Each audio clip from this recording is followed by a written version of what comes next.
Bellingham. In Bellingham, I don't know if you ever go to Bellingham. In Bellingham, there's still a marker on the ground where if you were an Asian, if you were somebody other than was supposed to be there, you were killed. You would be killed if you went past that point. We don't know if that's Stanwood. We've never been told there was a point of no return to call it Bellingham here.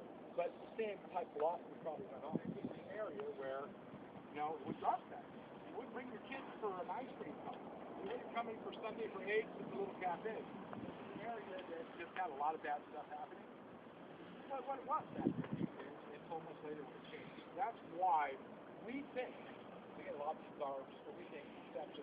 A lot of other paranormal people get stories to think why this area is so. I'm down about that. I can be out tonight. And that's all good. With that, what we're going to do is we're going to walk over to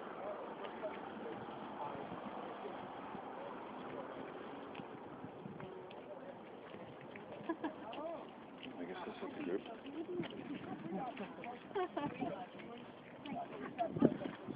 I'm okay now. Okay, I guess this is the tour. The tour to Skagit. The tour to Stanwood.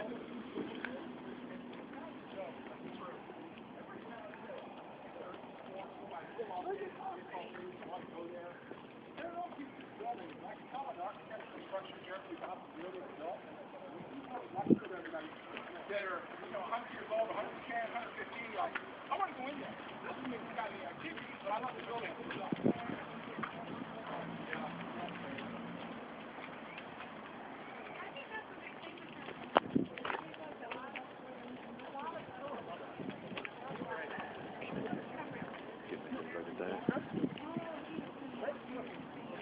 He was talking about how some of these buildings aren't haunted even though they're 100 and something years old, and he likes to go in them and check them out and see what they're like inside.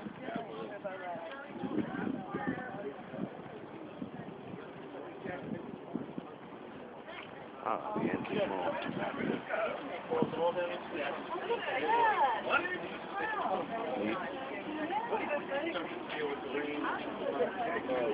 I don't have it.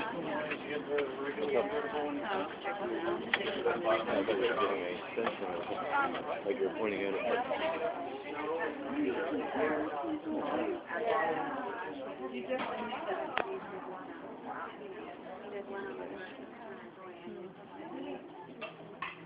Now, one of the first things that you will notice is this is an antique store. Antiques, there's a whole ghost show on antiques. Antiques, if you believe in some of the paranormal theory, antiques can carry residual energy with them. Sometimes, you know, and they can be mirrors can be perceived as portals. I don't know how much I believe in that. Just want to tell you that some people feel. But I can tell you that antiques are valued as a conduit sometimes for the past owner to carry them along. And it's really funny because there's a lot of stories. You watch a lot of the ghost shows. I'm not talking ghost adventures. I'm not talking ghost stories. Some of the more detailed shows, you know, you'll see that it goes back to sometimes somebody will get a hutch. It's, you know, 200 years old. Nothing's ever happened in their house. They've never had anything strange. They don't even think about it. They get a hutch, go to Goodwill or an antique store, they get this old hutch or an old quilt. And suddenly they're hearing voices. They're hearing, you know, a child's voice, or they're hearing singing, or they're hearing, you know, music from period 1910, and they don't understand it. And the paranormal team will come in, one of the first things the paranormal team will do is they'll say, well, what has changed here? Has anything changed? You know, somebody passed away. We lost a loved one. Has anything changed? And you get down to, you bought any antiques? Well, yeah, I got this hutch. Well, when? Oh, that's the same time everything started to happen. Then they get rid of the hutch. You don't need to do that. But antiques are perceived to carry a lot of energy with them from their owners. This antique store, again, what year was this built, you know? I'm going to guess it's probably that time the Stanwood Hotel. It's pretty similar, all these buildings were. The prior owner, before the youngest word and her mother bought the place, had a lot of activity in there. The place was recorded, they had a lot of footsteps, silverware moved, plates moved, different noises. And so when we were doing the Stanwood, the owner of the Stanwood said, hey, have you ever been to the antique store? I didn't know much about it. And I came and met this young lady, and she said, yeah, this is a pretty cool place. Have you personally had stuff happen? It's mostly like noises or things being moved. We haven't had any disturbances, nothing scary or anything like that, but most people have reported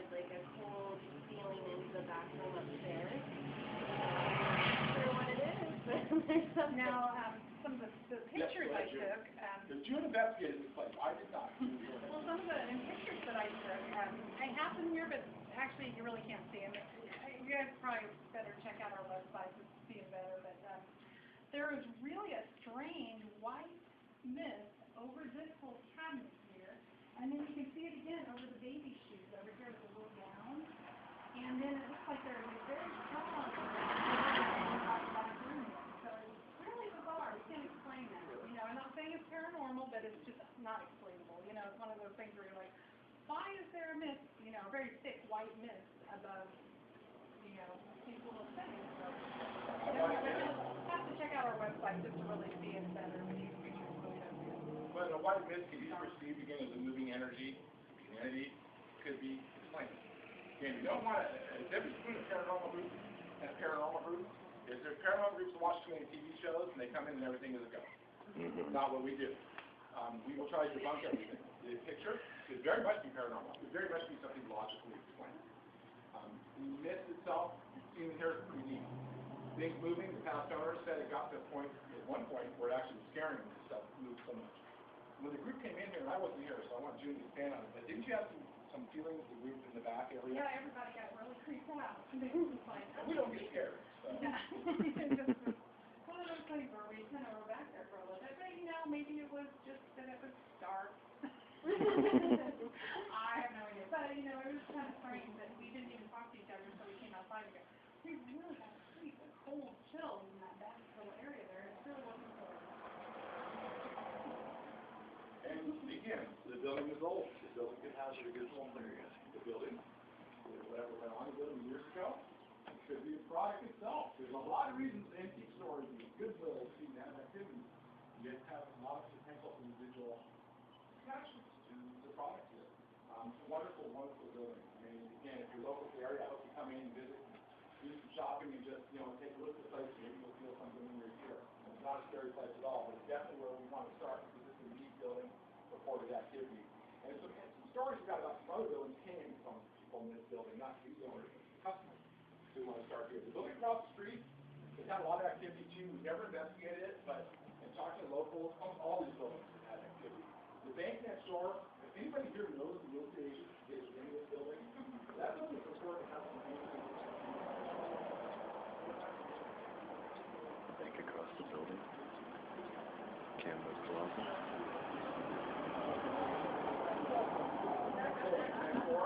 We would really like to be able to get in that building.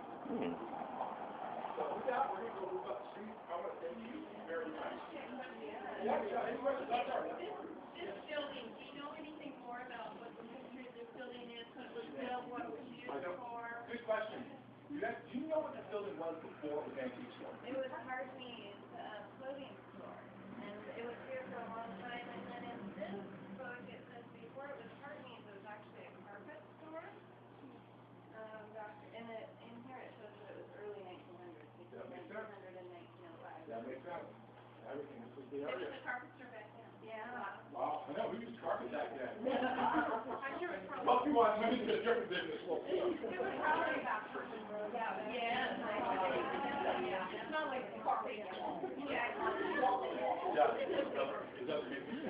You look a little doll there. Prototype Bratz doll. Any other questions before we pass out? Cool. Thank you guys. Thank you guys. We love you guys, you know that.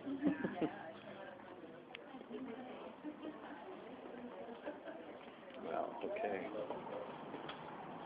I was sick, I had that flu, I couldn't investigate with them, so it kind of was a drag. Oh, man.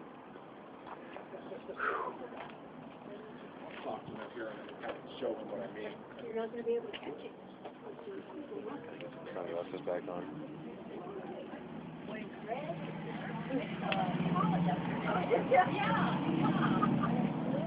My friend Diane, this is Marilyn. Oh, that's okay. No, I'm just sweeping shots here.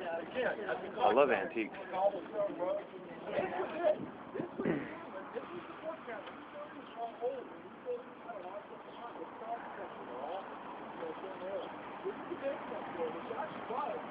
first worked in banks back all those years ago. We loved it in there. Everybody knows Mr. Bldg could give a call for you. The building's certified for him or not. So we're in now, safely, don't forget, we're going to take a walk, basically inside this yellow building. That's going to be the next building we're talking about. It's the Stockbridge building, straight across the street.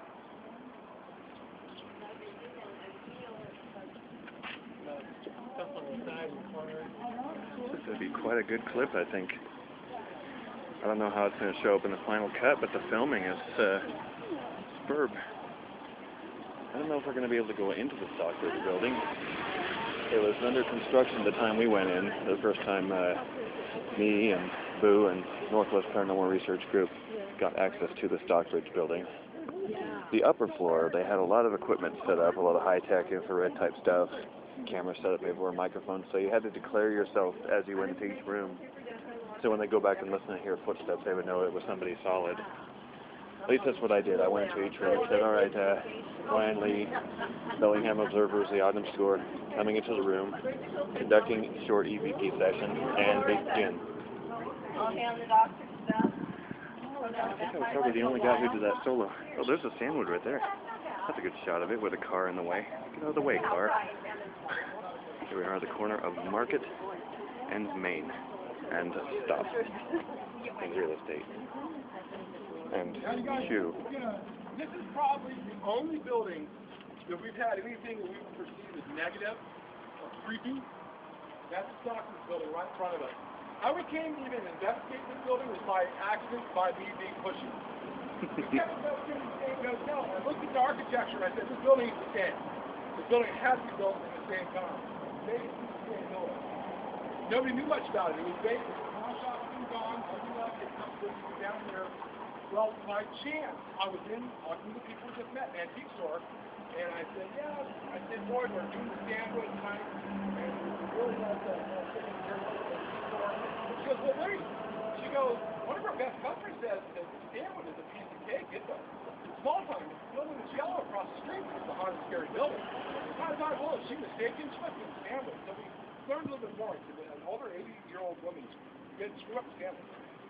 She gave us her story. Now, we've not been able to substantiate anything other than it was a photographer's studio at one time upstairs. Her story is this. Is that this building had a very, very mean photographer upstairs. He was like the local photographer of Stanwood, and I think this is back in the 40s and 50s. He was a German guy. He just wasn't very friendly. And so when he passed away or moved, we don't know. And it became vacant. It was vacant up there for quite a long time. In fact, it was vacant up there by 1972. And the building across the street, the Twin Cities Booths used it. They were the last ones to use it back in the 70s, early 70s, office building upstairs. Well, as the story goes, they sent a real estate agent and went to show us upstairs. She went to meet the place and showed you upstairs. Went upstairs and just that person didn't show up or what the story is. And all she knows, and this is a friend of hers, that when she got to the stairs to go down, she was shoved down the stairs. There's nobody there. She left in the hospital, Providence Hospital, separated shoulders, she was okay, but she could never go back to that building again. She said, I'm not making it up, I'm not a crazy lady, I didn't slip. I was shut. So when we finally got a hold of the owner, Chad and Diane own it now, they've got it bought about 10 years ago. This is really kind of creepy. They got the building, they went in, they wanted to go upstairs. There was nowhere to go to get upstairs. He's walking around in circles, she's walking around in circles. We're like, how the heck did she get upstairs? Well, we don't know why. He doesn't know why. But what he found was, they put a wall. She found built a wall where the stairs were. You couldn't get upstairs. It was built, it was covered. So when he took the wall down, got upstairs, and we've been up there, we investigated it, we got upstairs. It was like 1972. I mean, it has not been touched. It was creepy. I mean, it was dusty, it was dirty. He found World War II memorabilia up there. We don't know why. There's no World War II ties to Stanwood. We don't know if it's a German photographer. We don't know what it is. He's got newspapers. There were period papers from back during the war. There's all kinds of World War II memorabilia up there. And pretty much kind of creeped out. When he started to do some work, we bought the place in it. He's now got the downstairs done. He started to do work. He started to see things. This is not a gentleman that cares darn about the paranormal. He doesn't believe it, but he did believe it. Well, he started to do work up there. He started to feel things. He felt things touching him. He felt breathing breath on his neck. He thought his wife was there. He turned around. He was absolutely nobody there. He would go upstairs. He has to do small windows.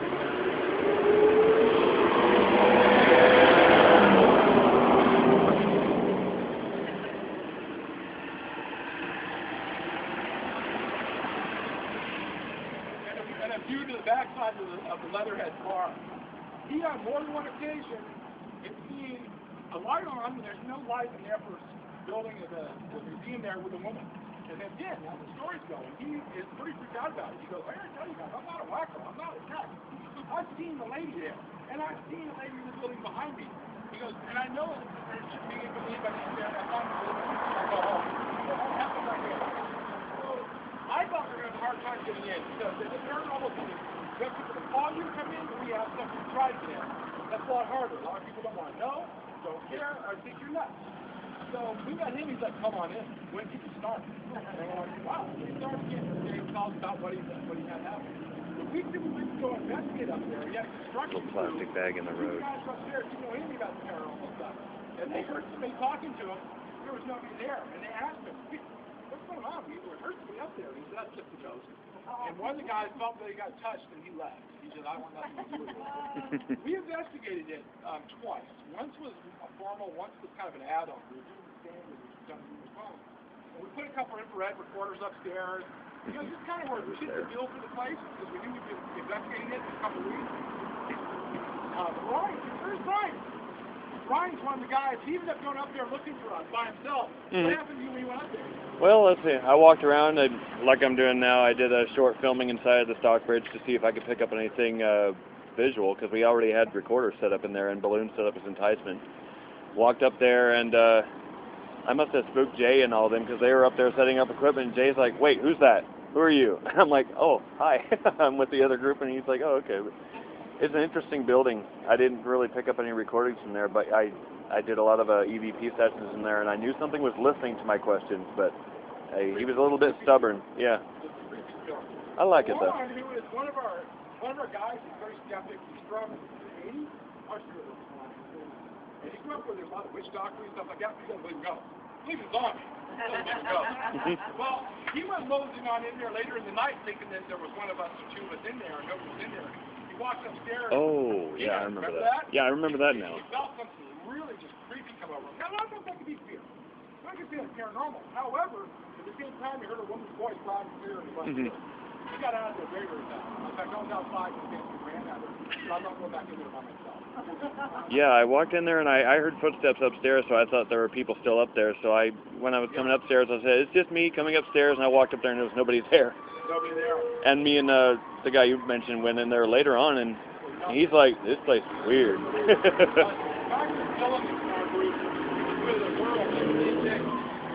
They went up there. He didn't hear anything. The girl kept hearing nothing. He said talking. He's like, what lady talking? But she kept hearing the voice. He didn't. But she kept hearing the voice very loud. Not even people were hurting in her ears.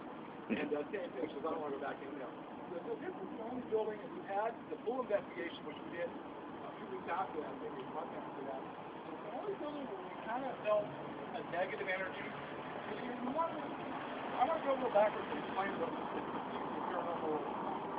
You have four types of hauntings, typically, and that's all non-culture is the one that decided this, so I guess we'll go by pretty well respect. You have a residual haunting. Residual haunting is a haunting that doesn't care if you're there, doesn't know if you're there, doesn't care if you're going to come or go, it's just like an antique or something happens. Person, like a lady in the window, sound going up and down the stairs, it's just always there. Maybe the same time every night, maybe different. The residual haunting is something that repeats itself over and over again, and it doesn't interact. The second kind of haunting is intelligent. Intelligent haunting will react with you. The intelligent haunting is possible to get you to answer our question. You may, footsteps, then you feel some touch in the arm, you ask them to, and it's not harmful, but then that's intelligent haunting. And, those two are your majority of your haunting. The third is the poltergeist. For reference, you're going to want to... Oh, hello. My. There's also a hot rod show going on in town. Being or nice, just want to play games. Otherwise, they want to put you down. Actually, poltergeist now with the scientific people who are think that a poltergeist is actually caused by a person that's high emotionally. Yeah. Can actually manifest it. Now, There you go. And a living person. And it can create it. And that's another thing. You know, there's also, you know, mischievous, you know, ghosts or whatever. But they're actually thinking now that the poltergeists are more of a living person brought on by high emotional stress, especially teenagers, you know, that high thing, and they don't have any idea that they're doing, you know, putting off this energy. So, you know, who knows? The fourth time, look, you don't want to mess with it. You don't mess with it. That's it. If you believe that, I mean, not necessarily not I do. Demons, elementals, genies, Yeah, that's right. We don't want reapers. Or non-human. Demonic. Typically, most paranormal groups of people who have a long time will tell you angry life, jerky death. Doesn't mean they're demonic. They just sort of jerky death. It's kind of funny that this stuff rattling up there is it's got to be birds. Anyway, that was one thing. Anyways, the demonic, I won't say that place is demonic. However, I would say it's got angry energies in it. Because we had some stuff in there that wasn't on mine. We did EVP sessions in there. EVP, electronic voice phenomenon, is when you'll ask a question, they'll later on, or you have to get this body voice, which you'll listen later to hear what you respond to. We use a ghost box, which is typically a radio, an AM radio, that's going through frequencies very, very fast, about an eighth of a second per channel. Yes, you can bleed over. It's called Faraday box. Shields out the AM channel. And so if you look at what the radio feedback, much different when you get words or sentences over that many frequencies. We got creepy stuff up there. Myself, Damon, Mel, and that's got long blonde hair back in Ticket, and another person was with us. And immediately we had our tech guy, who's not here today, Jay, he's got all kinds of neat toys to use. They call them on TV, we use them all too. And he had a machine that's supposed to put out energy. And you can hear it. You can hear the machine, the fan kind of goes.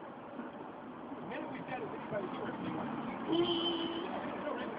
And it did about 2 minutes straight, never did it again. It wasn't a power surge, not a power surge. It just went nuts. And then we said, is there anybody here with us? We got it this week. Yes. Again, what that means? That means nothing, but we got the response. We didn't got words. We didn't got our names. So, you know, it's like, our names were called to. Later on that night, they kept giving the name Bishop. We got it from both places. They kept giving the name Bishop. And then, they're giving a German voice. They recorded a German voice. Actually, they were speaking English, but the German dialect. Almost like a slogan. It was like very direct back at them. And we got some stuff telling them to get out. We got some stuff telling them to go. Again, if you perceive it's just an angry entity, you don't know. But a lot of people don't want to go back in there. The good news is the owner is now renting it, so I think he's not letting anybody in there anyway, but it's worth talking about because it's much, much different than the Stanwood Hotel. I'll see if the little girls in the ballet class, you know, might be lifted up by something. Yeah. They jump a little too high. Yeah. Yeah, Stockbridge. I kind of liked it in there.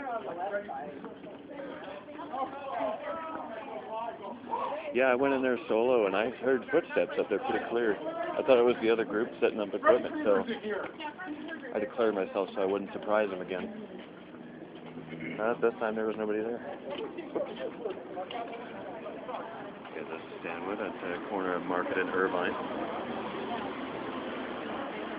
Looks like we're heading towards Leatherheads here. I'm going to run into the fire hydrant.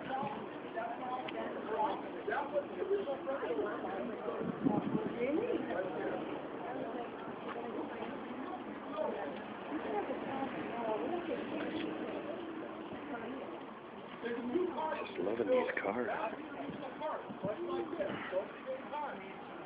That part of the building right here was built in 1891. People said it was 1894, 1895, and Marilyn will tell you there was a resident out of Stanwood who was remodeling his house, an old Victorian house or whatever down the street. He found a newspaper. The newspaper had a guest manifest. Back in those days, you had a guest manifest, and it was in the newspaper. The guest manifest newspaper had 1891 as guest staying here, so that basically changed the whole game. But now we no longer think it was built in 1894, 1895. That was the original part of the building, right to here. That part of the building was the original part. The back part of the building was added on in the early 1920s. That's why when you look here, you see this building very similar because they both were built at the same time. So this is the old part. Now, The reason I'm going to start out here is because I've had one very good personal experience myself at this building. Personal experiences are hard to get. You know, you watch so many ghost shows, you say, boy, you guys see ghosts all the time.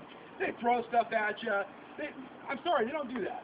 Not at least to me, maybe to June. But I don't see, I mean, I've heard lots of stuff. I've seen shadow figures. I don't see apparitions running in front of me back and forth. Sorry, it doesn't happen, at least not to me. However, on May 12th of this year, I came out of the rear of this building in preparation for an investigation the next night at the Stockbridge building. The owner's name is Chad. He will verify this story with his fear level still pretty high. We walked out of the building, we were talking, we were standing, we're right here. We're both standing kind of kitty corner looking back and forth at this wonderful Stanwood Hotel. This window right here where it goes, the indentation goes in, the window right here, that's room 6. That window, much like now, you know, the breeze was probably like this, and as you can see the breeze is moving, moving the blanket. Some are moving more than others. Not what we saw. We're standing there, we both look up, we see what appears to be a hand pull back, the curtain pulls up and back. So we're over here looking, and he looks at me and goes, Todd, is there somebody in that room? And I look, and I'm thinking there is. Again, there could very well be somebody in that room. And we're watching, and what we see is what appears to be a thin lady, like a very thin build, like you basically. You're not the ghost, but I'm saying. A thin build, like you know, almost basically same type hair. And we could see her standing like if you wanted to see what was going on, but you didn't want people to see you, but you're not doing a great job of hiding. So we see her pull the curtain back again. And he's looking, I'm looking, and we're both at this point turned around like this. He's seen plenty of guys. And so, how's it going, Bob? So we're looking over here, and he's kind of starting to, he goes, the hair on the back of my neck standing up. I said, there's somebody in there, man. Somebody standing in the room. And so then, this is where it gets even creepier. It moves to there. And we see it move straight, fluid movement to that window. Doesn't move the curtain, but we see it in that window. And there's walls in between. Yes, and if you see Those rooms are that mirror, small. you can see a mirror if you look in there, because that's the bathroom. We see it block out the mirror. So I said, yep, somebody's standing there. He just goes, wow, boy, I'm glad you told me that, because that would have been freaky. I walk in, and Tina, who is working today right now, I said, Tina, who's in room 6? She goes, what? There's nobody staying in. You're our last guest left this morning. I said, no, there's somebody made or somebody's in 6. She goes, no, she left like 2 hours ago.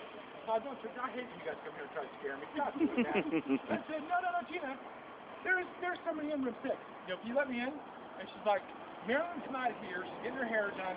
I'm getting scared. Stop it. And I said, Tina, I'm not trying to scare you. You know, there's a ghost. There's no reason to get scared. But there's no ghost. There's somebody up there.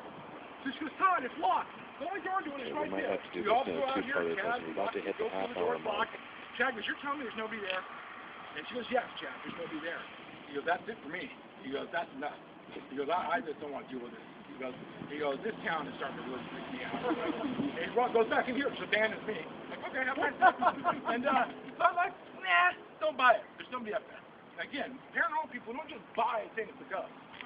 Well, we have a radio show. You guys never heard of it. We do a radio show on Wednesdays on Blog Talk Radio. It's on our website on Facebook. It's just a paranormal show. We have a lot of guests from the TV show come on, like Deb Moore comes to on a couple nights ago, and Bishop Long from Both Dimensions on. We have a good time. Paranormal groups from around here.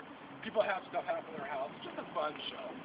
Well, Marilyn, who's a pretty private person, she's not into the fame of it or anything. First call we get, I'm looking at my switchboard. 360 area code. Okay, because usually get calls from out throughout the country. Well, this is Todd from the Northwest Paranormal Research Group. Hi, Todd. This is Marilyn. I said, hey, how's it going, Em? She goes, good. She goes, I understand you guys were at the hotel today. You and Chad talked about this. Yeah. She goes, I want to verify something. There was absolutely no one in that room. There was nobody up there. There was a lock. She verified it. She goes, Dan, I'm going to tell you what else about it. She goes, don't you remember that room? And I'm kind of going, I go to a lot of places. I can't tell you verbatim the room setup. And she says, well, she goes, if you go in the room, you'll see part 1. there's a bed. Check out part 2. Nobody can stand